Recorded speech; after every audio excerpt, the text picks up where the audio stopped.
I know I'm currently on a break from playing this game, but I really did like this idea. I thought it was unique, and it probably would have been better to make it sooner after the release. Although, I mean, it's been a day, right? Yeah. So I guess it's not that far off. But with this new map, I wanted to go over what would be like best to do on it because it was pretty clear to me from the start, to be honest. First off, I'm going to do a flanker slash dive perspective because that's what I play the most, enjoy the most, and have the most experience in. So starting off, I would never go main. This main is such a very like obvious forced team fight area. It's a very classic choke, right? So what you're gonna do if you're on attack, we'll go off first, is go out this left door. Don't go out right because it's a little too obvious. There's not much to do, especially not without being seen. So going out the left door, you can use these as blocking the line of sight so you're not like easily seen by going this way because a lot of people will hold this bridge or they'll hold up here. What you're going to do is drop down here, this little area. It's very easy to just go into. You're not going to miss it, miss the jump or anything. Now there's two paths you can take. One, you can take the portal. I think it can be heard from the enemy team. And then you are going to be here. And you can shoot, if you're like a Psylocke, you can shoot at because healers will be here. So you can shoot at them. And you can also take this for cover. Say you're a melee character, you can hide there, you can hide here. If they're a little closer by the bridge, you can walk around here. If you engage like maybe a healer, it fails, you can take this jump pad and get back to hiding. It's also very important to look at what can be broken on this map. There's a lot of secret ways. Not a lot, but you know, like a good amount. The second path is through here. Once you drop down, I would suggest always just dropping down. I would never really go any other way than this. So drop down, you can go here. Again, engage or shoot at them from a distance. That pretty much covers the first point. First choke, anyway. Because a lot of momentum and team fights are going to happen here. And this area right here is really... I mean, you can't do anything here except kind of lose if you're on defense. You're never really going to win this on defense because, like, if you hold right here. Because there's so much attacking advantage. So you're usually going to push up, and like especially for teams in a respawn, so you're going to come back here and to go to this room. This room is a little more tricky. It's definitely nicely built for defense because there's only a few ways the attacking side can enter. They can go up here into here, but it's very open. They can go main, which is very open. They can go this way, top or bottom, pretty much the same thing. Now, I would suggest this way. I wouldn't really go there. It's just too open. And if you're a dive character, your damage is usually done best up close. So go this way. You can come up top. You can go bottom. We'll show bottom right now. And then what you're going to do is just use users speed shit. I can't speak right now. Your maneuverability to just get over here. I wouldn't like worry about anything right now because a lot of people are going to hold this point, right? Because it ends here. So they're going to hold in this area. They're not really going to be in here because if they hold in here, you're instantly going to get the point, and that's a terrible idea. So now that you're over here, you can either draw attention from maybe a tank or a support, anyone. If they don't do that, you can go up top and set up a kill, or you can do some poke damage and draw attention, get it from both sides while the team goes main and you're behind. And you also have the high ground now, so if anyone is up here, you not only have the advantage of coming from behind, but you can also freely drop down without worrying about defending any point because you're attacking. For what it's worth, if you are attacking, you can set up even more by going up here, shoot at them. Again, it usually steamrolled one way or the other in this area. This wall can be destroyed. So let's say your Psylocke or maybe even a Hela. You can now see the entire choke. More often than not, you're going to see them if you come here quickly. You can see the enemy team retreating and back up this point. So this sets you up for a pretty easy kill. Like at least get one pick. If you have your ult, you can pop it right here. And maybe get a few kills. I would suggest not, again, going main here. If you're a DPS even, I would never really bother with main on this map. I think they are too long and open for pretty much any class, to be honest. Again, with that, you can either drop down here, use the jump pad to go in here. You can take the right path. A lot of people are going to be watching these doors and main. More so this is a big like watch point right now. A lot of people kind of use this to their advantage and watch this and here. Use this wall for cover. It can be destroyed. But I feel like, again, if you just go for the long flank here, you can get behind. This door is kind of closed at, before you get it. But is it about the two options you have is going left or right? Wow, I got that the last second. So we have this as the final little choke area and point now, third point. This one does get a little interesting for a few reasons. You have about two options. If you don't want to go main, you have left area and you have right area. Now, I would go left area because this is very interesting. One, you have lots of things that can block line of sight. Two, this whole area is pretty free and open. Nothing really to do except nice health pack to notice. And a lot of people will hold up top or they will hold here. Under the bridge doesn't really happen. I think it's a little too risky. Like if you're in a comp game, no one wants to like take that risk, which is, you know, fair enough. So they usually hold around here. This or up top. That happens a lot too. This gives you an easy access to top, and if they're not up here, you can kind of bounce back between the health pack and this high ground of this choke right here. There is also another path which is very interesting to note. Is right here. These walls can be destroyed. Both of them.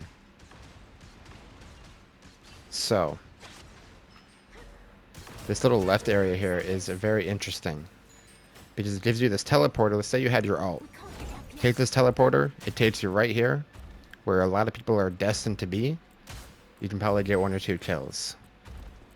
That's from the left path. This other left path right here, even more further, takes you right here, which is very where their spawn is and very good flanking point. As for the right side, it kind of stops. It doesn't really go over there. Okay, we can start off with attack right now because we switched sides. As a tank, yeah, you can go main. Obviously, it's your job to lead the charge. So you pretty much want to stay in payload and take up space. So unfortunately, you are kind of forced to go into this team fight unless you have a very coordinated team and you all take that portal, get behind, and coordinate some attacks. However, if you're just like solo queuing like I do, pretty much going to be on point or taking space. So again, let's say you just have to do whatever you got to do to get through this team fight. Follow the payload tree, whatever. You pretty much honestly take the same path the payload does. It's not exactly as versatile as a flanker with this role.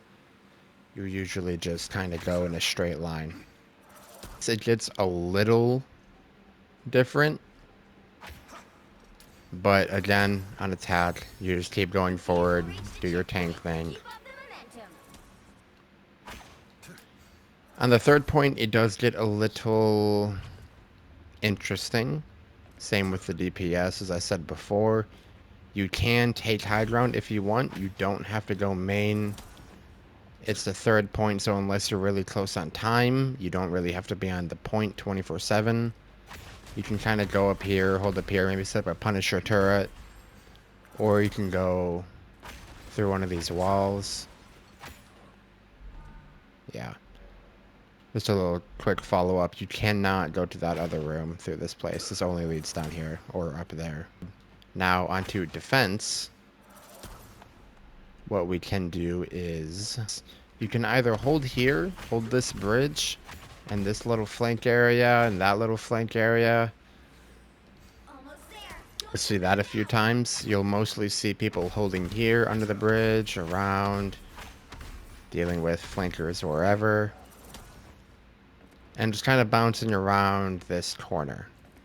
I wouldn't advise this. Again, the healers will, if you do this, the healers will usually be right here, and it leaves them open to being flanked.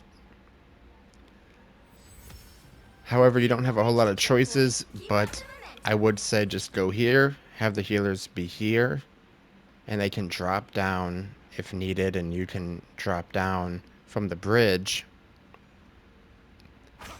and you can easily peel for them if you get pushed too much. Which you probably will. I mean, you never really full hold people at the door right off the bat.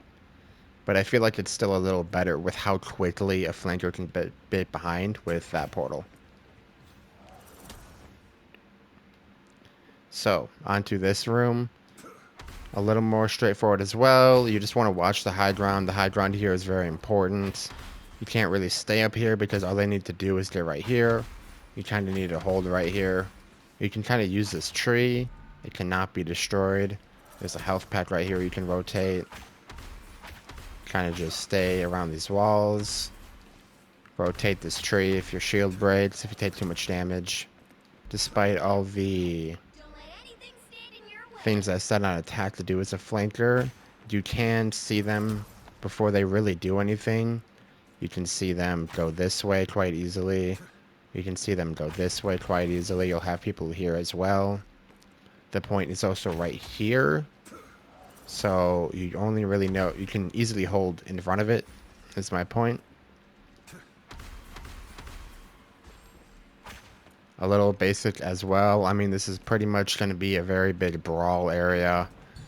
Kind of just do a bunch of ults. As for this area, you're never really going to be here because the spawn for the enemy is right there. So, as I was saying, on defense with this third point, you can do a few different things. You can either hold up top. You can hold here. Be careful that this becomes destructive when they get this. But you can hold here because their spawn is right there. You don't really want to hold that close because then the picks don't really matter. They just kind of regroup immediately at different spots.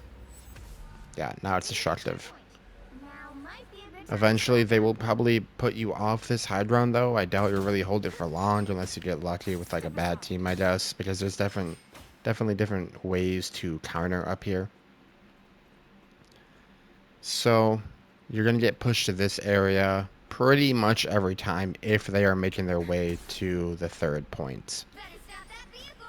You don't have too many options here. I wouldn't really suggest holding high ground because then they're just gonna get free space for free. If you're a tank, you're usually gonna be around here, playing this corner with your healers around here, up here maybe, around here with this health pack inside. Again, very open to flankers. This is pretty open to flankers if they get through here. Again, someone can pop out this portal and ult because it's just right there. It's very easy for the attackers to get access to without you even really knowing. This portal is scary. You want to watch out for this big time. It's very, very, very easy to just go in here as an attacker, get control of under the bridge, know you guys are right there, pop out, boom. You guarantee at least a few kills with your ult. Especially if the other team is coordinated and they all just come out. Then you have a whole different scenario. So, you know. Don't want to hold too close. You want to keep an eye on this. Want to keep an eye on there. Eye on here. Eye on that. An eye on main. Pretty exhausted. Pretty exhaustive, if you ask me. Um, my final thoughts about this map are it's kind of good, kind of bad. It's good for attacking, and it's kind of bad for defending at most points. To be completely honest, I have lost a lot of faith in NetEase and the developers of this game. I don't know what they're doing anymore. That's why I've taken a break. I'm not playing this game as of right now. I'm not queuing anything. I wish I could because I do love a lot about it. But man, they're messing up bad. I can't right now. Anyway, that's about it for this. It pretty much covers everything of how you want to do attacking and how you want to do defending.